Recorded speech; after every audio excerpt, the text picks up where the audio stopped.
हम सब आज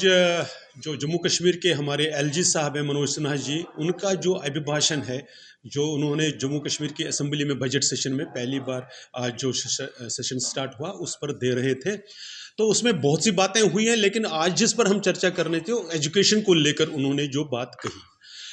जो एलजी साहब का संभाषण है वो वास्तव में जो सरकार है उसका ही एजेंडा होता है। सरकार उनको लिख कर देती है कि जो तो क्या हमने क्या कौन से प्रोग्राम आगे बढ़ाने हैं, तो उस पर एलजी साहब वो भाषण पढ़ते हैं। हमने जब एजुकेशन के बारे में उनका जो भाषण सुना तो निराशा के सिवा और कुछ हाथ आया नहीं, लगा नहीं कि उसमें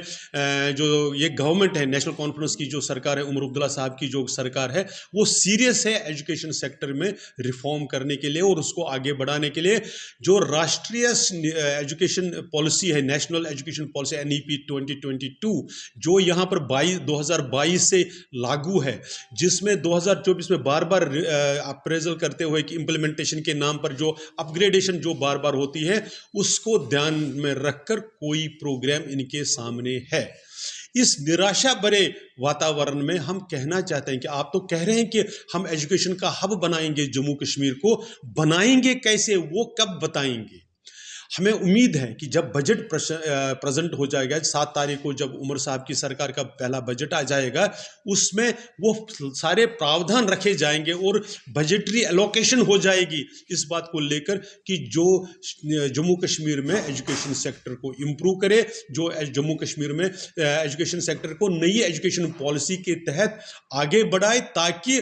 भारत का जो परिदृश्य है जो एजुकेशन को लेकर, वो जम्मू कश्मीर उसमें पिछड़ न जाए। आखिर ये जो राष्ट्रीय जो हमारी एजुकेशन नीति है, जो शिक्षा नीति है, उसमें है क्या? उसके कुछ पहलू, उसमें बहुत ही कंप्रेहेंसिव वो एक डॉक्यूमेंट है, लेकिन कुछ पहलुओं पर जो हम आज बात करना चाहते हैं और सरकार का भी ध्यान लाना चाहते हैं कि आने वाले दिनों में हमारी उम्मीदें क्या है आपसे। एक सबसे बड़ी बात है जो उसमें कि जो रीजनल लैंग्वेजेस है, मातृभाषा है, प्राइमरी स्कूल्स में, मिडिल एज में जो स्कूल में, वो अपनी मातृभाषा में एजुकेशन दी जाएगी। उसमें भी इम्पोर्टेंट है कि क्या करते हैं लोग, गूगल ट्रांसलेट करके अंग्रेजी के शब्दों को आप डोगरी में चेंज कर या ट्रांसलेट करवाएंगे या कश्मीरी में ट्रांसलेट करवाएंगे। वैसा एजुकेशन नीति एक्सपेक्ट नहीं करती है। आपको ओरिजिनल जो उस भाषा के जानकार है, इसलिए जो इस सरकार को बताना चाहिए था कि हम डोगरी के कितने शिक्षक, ताकि डोगरी भाषा में यहाँ पर हम पढ़ा दें, इसके कितने शिक्षक इस बार लगाएंगे, कितने स्कूलों में डोगरी को इंट्रोड्यूस करेंगे। डोगरी भाषा की जो ट्रांसलेशन ना करके जो ओरिजिनल भाषा के जो शब्द हैं उनका उपयोग कैसे करेंगे। ऐसे ही कश्मीर में कश्मीरी भाषा को लेकर जो होना चाहिए था, वो आज हमने उसमें गायब पाया, उसमें कहीं उसका जिक्र नहीं पाया। इसलिए ये एक बहुत इंपॉर्टेंट एस्पेक्ट जो है वो हम सरकार के ध्यान में लाना चाहते हैं कि जब आप प्रेजेंट बजट करेंगे तो ऐसी चीज़ों के लिए उसमें एलोकेशन रखें। ये हमारी उम्मीद है, हमारी एक्सपेक्टेशंस है। ऐसे ही दूसरी चीज़ जो होती है कि उसमें स्किल, वोकेशनल ट्रेनिंग के साथ साथ स्किल, क्योंकि हम जब देखते हैं कि जो पुराना जो हमारी एजुकेशन पॉलिसीज़ में जो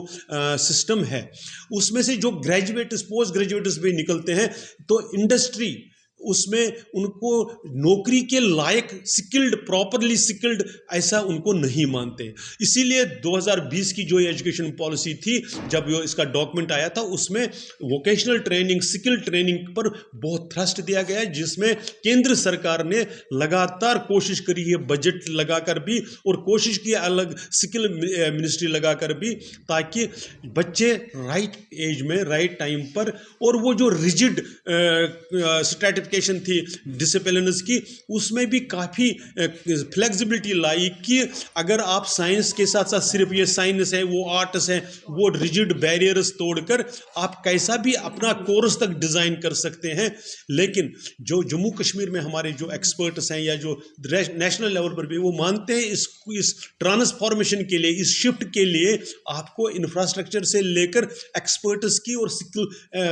स्किल्ड टीचर्स की भी ज़रूरत है। जो हमारा टीचिंग स्टाफ है उनके भी स्किल को एनहांस करने की ज़रूरत है।